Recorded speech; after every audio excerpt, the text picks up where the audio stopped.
बच्चों, welcome to my YouTube channel. I hope आप सबकी स्टडीज़ जो है वो अच्छी चल रही है कोरोना के अंदर। आज हम करेंगे बेटा क्लास 10 की सोशल साइंस की वर्कशीट नंबर 39 जो आपकी 3 अक्टूबर की वर्कशीट है।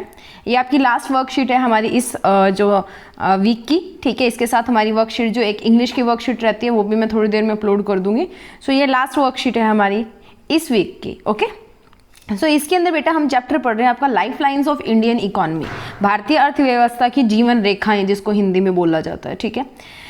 देखिए आज हम कर रहे हैं बेटा, हमने रोडवेज पढ़ा, ठीक है, रेलवेज पढ़ा, 2 पढ़ चुके हैं। आज हम पाइपलाइन ट्रांसपोर्टेशन देखेंगे। तो pipeline transport network is a new arrival on the transport of India. आप क्या करते हो जब कहीं पे जाते हो ना, अपने सड़क के आसपास ऐसे पाइप्स लगी हुई देखी होंगी, फिर एक जोड़ आता है, फिर एक पाइप आती है, फिर एक जोड़ आता है, फिर एक पाइप आती है, ठीक है। ऐसी पाइप्स लगी हुई देखी होंगी मोस्टली यहाँ पे एरियाज के अंदर। अगर आप नॉर्मल एरिया गांव की बात करते हो तो पानी जो है उसको एक जगह से दूसरी जगह पे, यानी कि जो पानी के जो वाटर वर्क्स होते हैं, ठीक है, वहाँ से पानी को गांव के अलग अलग हिस्सों में या दूसरे गांव में पहुंचाने के लिए, जहां पे पानी नहीं होता है, ये पाइपलाइंस का यूज़ किया जाता है। इसमें से पानी जो है वो भेजा जाता है, ठीक है। एक नया ये जो है एक नई न्यू अराइवल है ट्रांसपोर्टेशन के अंदर। जरूरी नहीं है कि इसके अंदर पानी ही भेजा जाता है। पुराने टाइम्स में जो है वो ट्रांसपोर्ट किया जाता था वाटर टू सिटीज़ के अंदर, नदियों नालों में से, बांध के ऊपर से जो पानी था बांध में से वो भेजा जाता है। ये ज़्यादातर जो है ये निकलती है नहरों में से निकलती हैं, या वाटर वर्क्स वगैरह जो होते हैं वहाँ तक नहर से पानी जो है वो लेके आया जाता है। मान लो यहाँ पे कोई नहर है और जो पानी का जो मेन वाटर वर्क्स होता है, ठीक है, वो काफ़ी दूर है, मान लो यहाँ पे है, तो वो पाइप के थ्रू क्या करते हैं, वहाँ पे पानी लेके आते होते हैं, ठीक है। तो काफ़ी सारी पाइप्स लगी होती है ऐसे जोड़ लगा लगा के। तो पहले तो यही काम होता था कि पानी को इधर उधर लेके जाना है, पर धीरे धीरे अब क्या होता है, इसमें क्रूड ऑयल जो कच्चा तेल है वो, पेट्रोलियम के product, natural gas from oil, जब पेट्रोलियम निकलता है उसके ऊपर से नेचुरल गैस निकलते हैं, वो वाली natural gas fields to refineries, fertilizer factories and big thermal power plants में जो नेचुरल गैस है वो भेजी जाती है। पेट्रोलियम के कुछ उत्पाद भेजे जाते हैं, कच्चा तेल जो है वो भेजा जाता है, या क्रूड ऑयल जो है वो भेजा जाता है। तो आजकल काफ़ी सारी चीज़ें भेजी जाती हैं। आजकल क्या होता है, सॉलिड, लिक्विड, गैस, सारी चीज़ें जो है इनमें से भेजी जाती हैं। सॉलिड भी भेज सकते हैं, लिक्विड भी भेज सकते हैं और गैसियस भी भेज सकते हैं। लिक्विड तो पहले ही पानी हम भेजते थे, ठीक है। सॉलिड और गैसियस चीजें भी जो है इसमें से भेजी जाती है। गैसियस मतलब जैसे नेचुरल गैस भेजते हैं, और सॉलिड जो है वो भी भेजे जाते हैं, ठीक है। तो अब सॉलिड कैसे ट्रांसफर हो गया? आप तो बोलोगे कि मैम लिक्विड होता है वो फ्लो करने की उसकी टेंडेंसी होती है, तो इसलिए वो वहां से ट्रांसफर हो जाता है। बट व्हाट अबाउट गैस और लिक्विड? अब गैस भी मॉलिक्यूल्स मूव कर जाएंगे, ठीक है। गैस भी जल्दी से जहां से लीक होती है, जैसे घरों में सिलेंडर वगैरह का भी लीक हो जाता है तो एक जगह से दूसरी जगह आ जाती है। पर आपके घरों में जो दीवारें होती हैं या जो टेबल वगैरह होते हैं वो तो जहां पे आपने रखे होते हैं वहीं पे पड़े होते हैं, जब आप उनको उठा के साइड में करते हो तभी वो साइड में होते हैं। यही चीज है ना।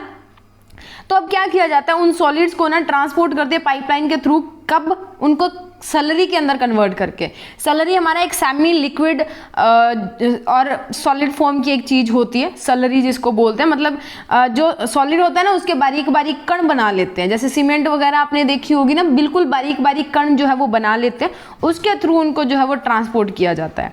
The far island locations of refinery are Barauni, Mathura, Panipat and gas based fertilizer plants could be thought of only because of pipeline. ये जो पावर प्लांट्स हमारे पास या फर्टिलाइजर बेस्ड प्लांट्स जो चल रहे हैं सिर्फ पाइपलाइंस की वजह से ही चल रहे हैं। अब जो पाइपलाइंस होती है ना उनकी इनिशियल कॉस्ट तो बहुत ज़्यादा होती है। एक बार जब उनको पाइपलाइंस को बिछाया जाता है ना, बहुत ज़्यादा पैसा जो है वो आपको खर्च करना पड़ता है, बट उसके बाद में जो इनकी कॉस्ट है ना वो कम हो जाती है। क्यों? क्योंकि रोज रोज का आपका ट्रांसपोर्ट का खर्चा बच जाता है।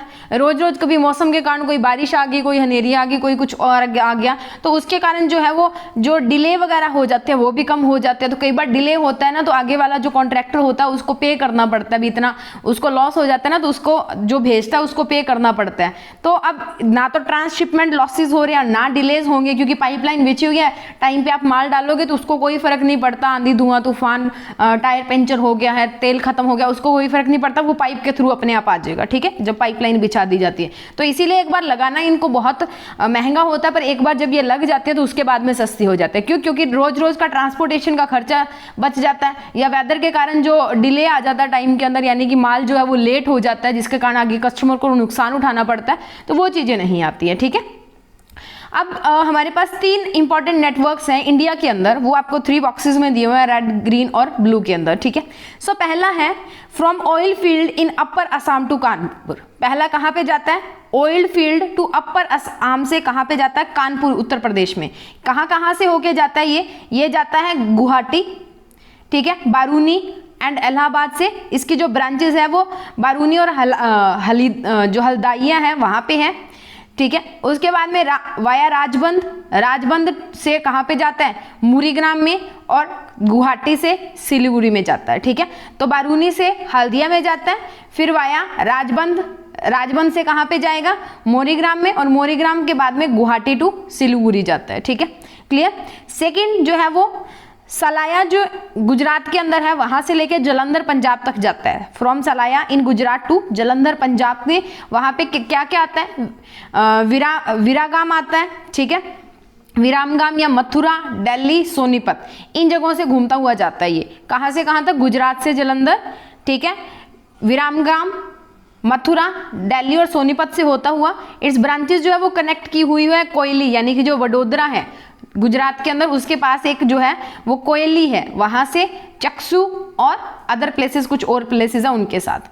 गैस पाइपलाइन फ्रॉम हजाइरा गुजरात, इन गुजरात से वो कनेक्ट होती है जगदीशपुर उत्तर प्रदेश में, ठीक है। ये कहाँ से जाती है? विजयपुर इन मध्य प्रदेश से होकर, इसकी ब्रांच जो है वो कोटा राजस्थान से जुड़ती है, ठीक है, शाहजहांपुर से जुड़ती है, बारवाला से जुड़ती है, और अदर जो प्लेसेस हैं उत्तर प्रदेश के वहां से जुड़ती हैं।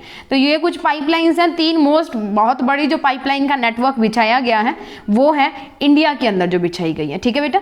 बहुत ही ईजी सी वर्कशीट है। उसके बाद में देख लेते हैं इसके क्वेश्चन को, छोटे छोटे क्वेश्चन है तो डिस्कस कर लेते हैं इसके क्वेश्चन को। पहला क्वेश्चन देखिए बेटा, how solid are transported through pipeline? So solid can be transported through pipeline when they are converted into slurry. जब उनको स्लरी के अंदर कन्वर्ट कर लिया जाता है, यानी कि सॉलिड को लिक्विड्स के अंदर कन्वर्ट करके फिर उनको जो है वो पाइपलाइन के थ्रू भेजा जाता है, यानी कि बिल्कुल बारीक बारीक उसके कण करके उसका लिक्विड एक फोम बना लेते हैं, ठीक है।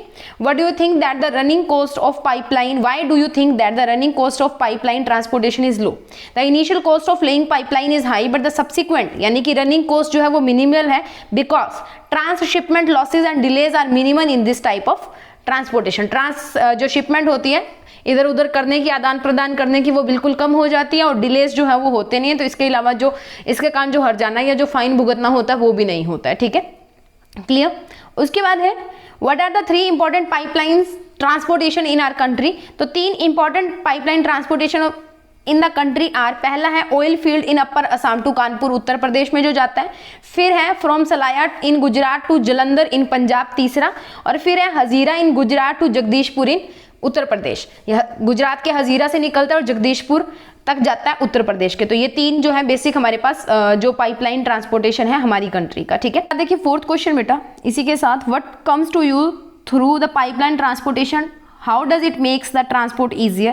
In past, these were used to transport the water to the cities and industries. Nowadays, these are used for transporting crude oil, यानी कि कच्चा तेल, पेट्रोलियम के जो प्रोडक्ट्स होते हैं जैसे डीजल वगैरह, कैरोसिन या जो भी चीज़ें हैं, and natural gas from oil etc. It makes the transport easier and cheaper because the transshipment losses and delays are minimum in this type of transportation, ठीक है। तो ये हो गया हमारा क्वेश्चन नंबर 4, ठीक है। तो आपको दिख रहे हैं स्क्रीन के ऊपर क्वेश्चन नंबर 3 और क्वेश्चन नंबर 4। उसके बाद में मैं आपको दिखा देती हूँ question number 1 and question number 2, okay. इसी के साथ हमारी यहाँ पे ये वर्कशीट खत्म होती है, इस वीक की वर्कशीट्स भी खत्म होती है।